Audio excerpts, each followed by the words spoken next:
In business, you need to know something about who you're going to help. It's time for stories and movie lines. All right, welcome to the show. We've got George Brooks from Crema here. George, good seeing you. So good to see you. We did a video a couple years ago. Do you remember that a little bit? We were babies then. It's been a little while. We were video babies for sure. For sure. We weren't doing what we're doing now. Yeah, and which now, like, the level we've gotten to is so high and big. It's so true.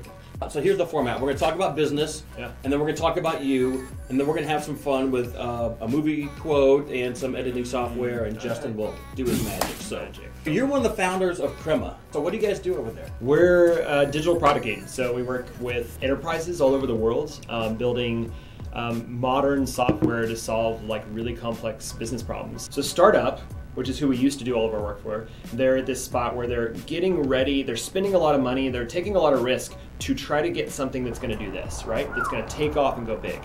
And what big enterprises are doing, they're going, we're old, and we're starting to feel this little curve over here, and we're on this same curve where we need to start taking risks again. We need to start doing something cool with technology and innovation and start taking ourselves back up. So we do everything from strategy sessions, design sprints, to user experience and user interface design, all the way through full stack development. Are half your engagements like, we're just gonna help you learn which direction to go, or half you're like, you just do it?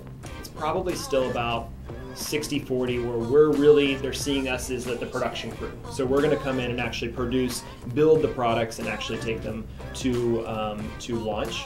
But then it's becoming more and more that teams are, this is the trend, the industry is pulling back in, right? You're seeing this somewhat in marketing too, is that people are building their own teams.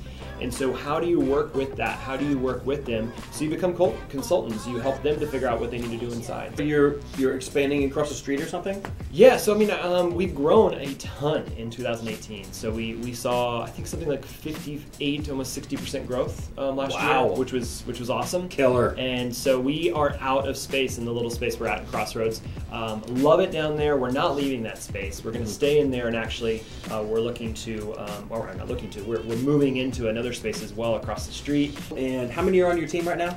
We're up to 37. We'll be close to 40 soon, yeah. But what do you attribute your success to at Crema?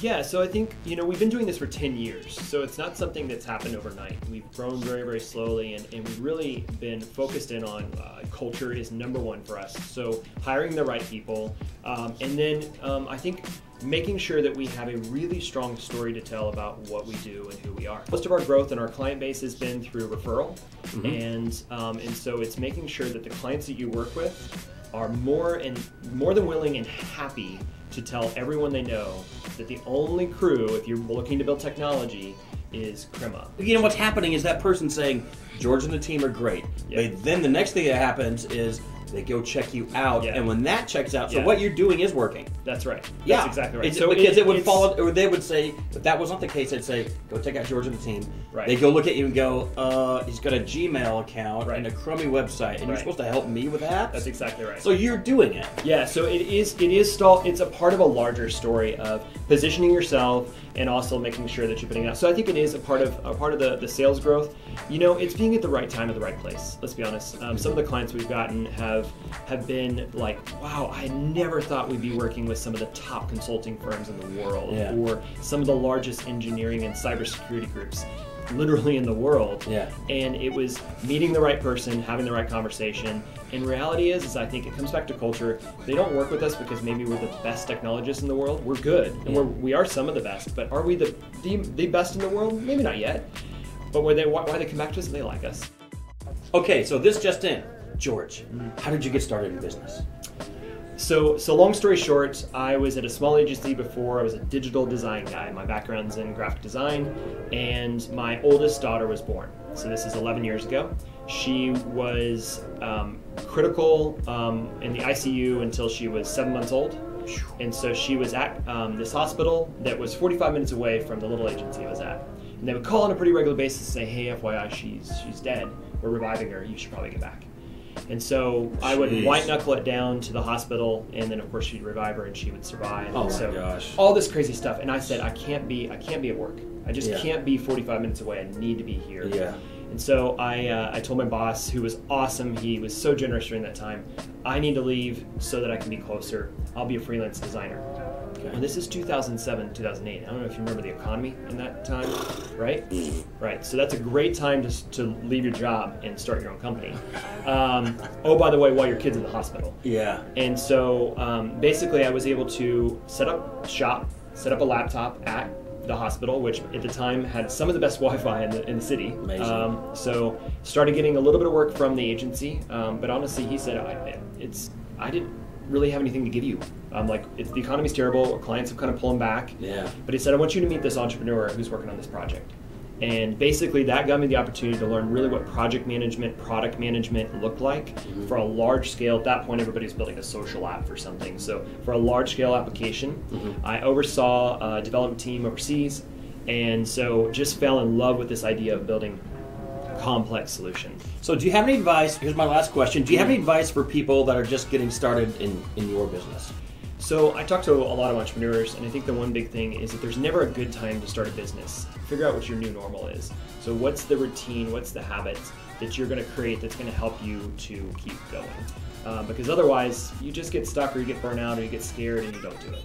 So I think taking that leap of faith, taking that risk to start a business is just figuring out saying, there's never a good time to do this, I'm going to try to do it. And then look for ways that you can do it as cheap as possible. Don't spend a lot of money up front. Everybody's like, I gotta raise $1 million to build my next business, and I'm like, no, you don't. You really don't. Just get a client. Just get a client. So now we're gonna have a little fun and do some movie quotes. So, George, would you rather do Tombstone, Okay. Star Wars: Empire Strikes Back, or Gladiator? Empire Strikes Back. All right, let's do it. Oh no, we'll never get it out now. So certain are you? Always with you, it cannot be done.